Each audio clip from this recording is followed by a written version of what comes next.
સંખેડા બજારના મધ્યમાં આવેલા ઐતિહાસિક રામજી મંદિર ખાતે રામનવમીના પર્વની અત્યંત શ્રદ્ધા અને ઉલ્લાસભેર ઉજવણી કરવામાં આવી હતી। આ પાવન અવસરે વહેલી સવારથી જ મંદિરને શિખરે વિધિવત પૂજા અર્ચના બાદ નવીન ધ્વજાનું આરોહણ કરવામાં આવ્યું હતું, જેના દર્શન કરી ભક્તોએ ધન્યતા અનુભવી હતી।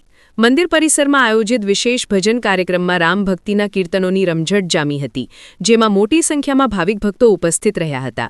બપોરે 12ના ટકોરે ભગવાન શ્રીરામનો જન્મોત્સવ ઉજવાતા જ મંદિરે ભાવપૂર્વક આરતી કરવામાં આવી હતી। આ દરમિયાન સમગ્ર વાતાવરણ જય શ્રીરામના ગગનભેદી નારાઓથી ગુંજી ઉઠ્યું હતું। ભક્તોના ભારે ઘોડાપોર વચ્ચે મંદિર પરિસરમાં આકર્ષક શણગાર કરવામાં આવ્યો હતો। અંતમાં મોટી સંખ્યામાં ઉમટી પડેલા શ્રદ્ધાળુઓએ દર્શનનો લાભ લઈ પ્રસાદી સ્વીકારી પર્વની ઉજવણીને યાદગાર બનાવી હતી। રામનવમીનું ધાર્મિક મહત્વ। રામનવમી હિન્દુ ધર્મનો એક મહત્વપૂર્ણ તહેવાર છે, જે ચૈત્ર માસની શુક્લ પક્ષની 9મી તિથિએ ઉજવવામાં આવે છે। આ દિવસ ભગવાન શ્રી રામના જન્મદિવસ તરીકે મનાવવામાં આવે છે। માન્યતા મુજબ ભગવાન રામે અયોધ્યામાં જન્મ લઈને ધર્મની સ્થાપના કરી અને અધર્મનો નાશ કર્યો હતો। તેઓ આદર્શ પુત્ર, આદર્શ રાજા અને આદર્શ પતિ તરીકે પૂજાય છે। રામનવમીના દિવસે ભક્તો ઉપવાસ રાખી મંદિરોમાં જે પૂજા અર્ચના કરે છે અને રામાયણના પાઠનું પાઠન કરે છે। આ પર્વનો મુખ્ય સંદેશ સત્ય, ધર્મ, ન્યાય અને સદાચારના માર્ગ પર ચાલવાનો છે।